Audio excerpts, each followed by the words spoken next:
with 20 Curls and Pearls.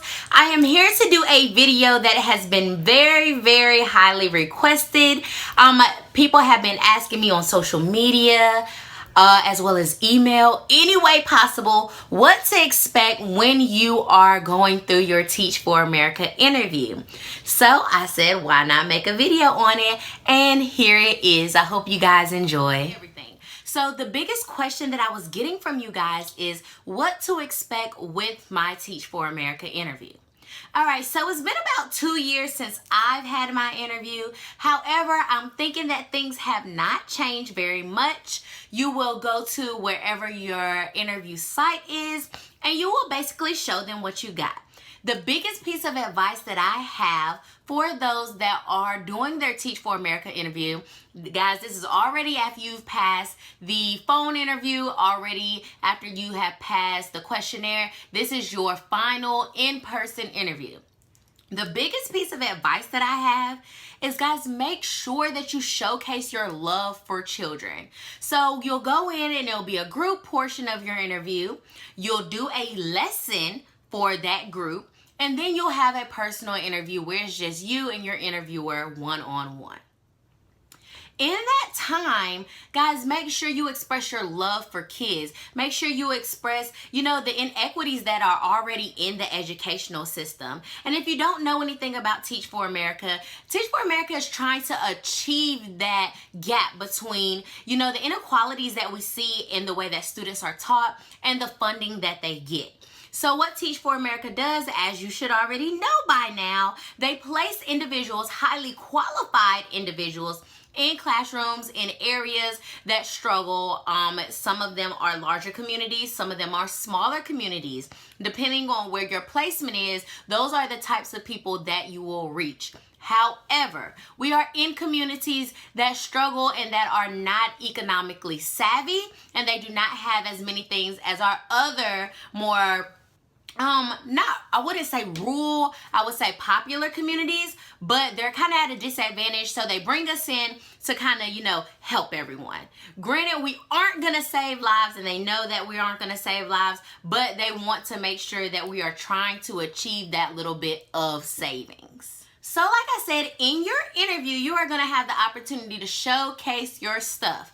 I personally would pick a topic that I am very familiar with. I wanted to be a history teacher, so I did the 3 branches of government. That was my presentation to my group. I would just do something that I'm super familiar with, something that I'm super comfortable with, and something that I can easily express to those that are in my group and help them learn. Having students actually learn from you isn't super difficult. It's very easy, and you want to make sure that you are showcasing to others that it is that easy.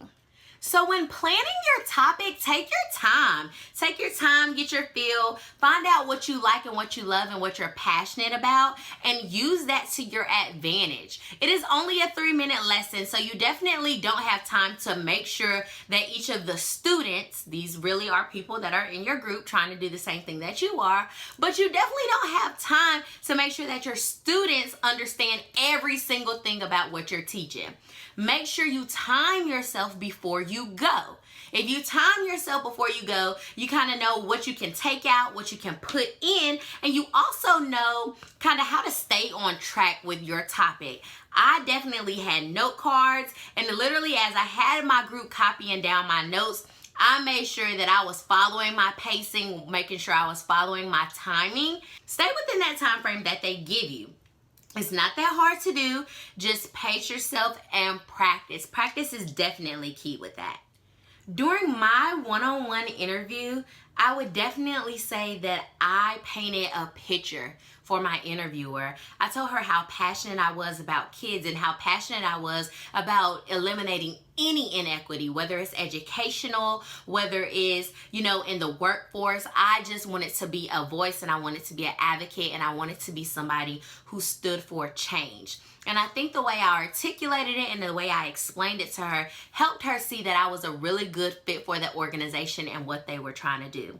I was completely honest. Make sure that you are completely honest. Guys, if teaching isn't something that you want to do, or you don't even like kids, this profession is not for you, because you are going to have your good days and you are going to have your bad days. But the best thing about it is making sure that you're changing a life and making sure you're getting to a person and making sure that you're giving somebody love that they wouldn't have received otherwise. That was the biggest thing, is the love. Education is definitely important, but if you don't have a love and a relationship with your students aren't able to learn. So I made sure that I illustrated that message with her as I was talking to her.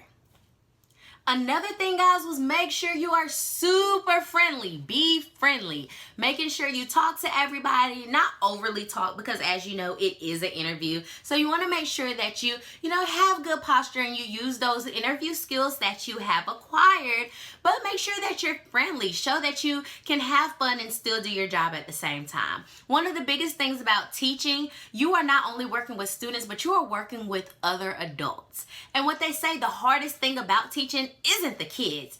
It's making those relationships with other adults and learning those different personalities, because you all have the same common goal. So make sure that you're sharing, your experiences in your free time, because they are always listening. Be very mindful of that.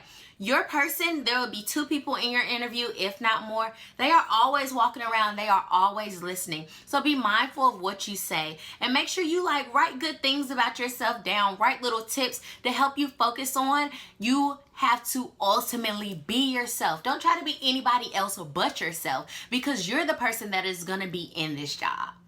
Another thing about Teach for America is super understanding. Be honest. If they send you or give you a place, let's say you got the job and they want to send you to Wyoming. If Wyoming is not somewhere you want to be, it is Wyoming, right? It's got to be Wyoming. We're going to say Maine. If Maine is not the place that you want to be, tell them. Be honest and upfront. Because if you are unhappy, you are not going to be able to do the work that we cherish so much. If you are super, super unhappy, you aren't going to love what you do, because the place that you're in is super important. And they realize that. So they do a good job of working with you and moving you around if something that you don't like is handed to you. For example, I was supposed to teach 5th grade math, I believe. Either 5th grade math, or I was supposed to have elementary education. Anybody that knows me, I love kids. I truly, truly love kids. But that 3rd grade to 5th grade, that is not for me. And I had to go ahead and explain that to them. And they had placed me in high school originally, but I was still flexible and I went back to middle school. Middle school is not as bad as it seems. I love middle school. I love my 6th graders. I love my old 6th graders who are now 7th graders and will be 8th graders next year. I'm praying that I can move on with them because I love them that much. Yes, they are babies. Yes, sometimes they do what they're not supposed to do. Yes, they're going through puberty. Yes, they're changing, but you are able to help them with that change. And that is the most amazing feeling ever. I would say another thing that is really, really helpful is if you do your research. Kind of know who created Teach for America and where Teach for America is trying to go and how you can help Teach for America get to where they're trying to go. What can you give the organization to help better the organization and to also help achieve the goal that we are trying to achieve?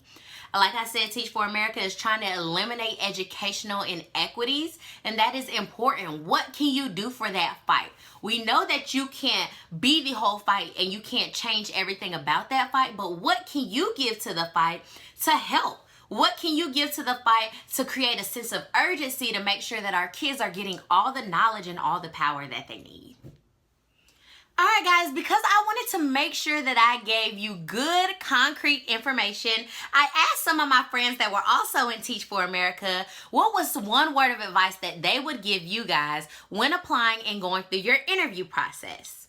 So one of my friends said the biggest piece of advice that she would give to you guys is to make sure that you've already kind of secured the praxis, studied for the praxis, and you are ready to take the praxis if you are offered the position.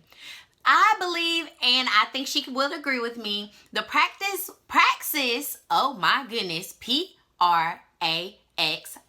S, the praxis exam was the biggest stressor we had. If you watched my other video, and I'll link that at the top for you, that was the biggest stressor that I had. I could not pass the praxis. She went through the same thing. I know several people that went through the same exact thing as well.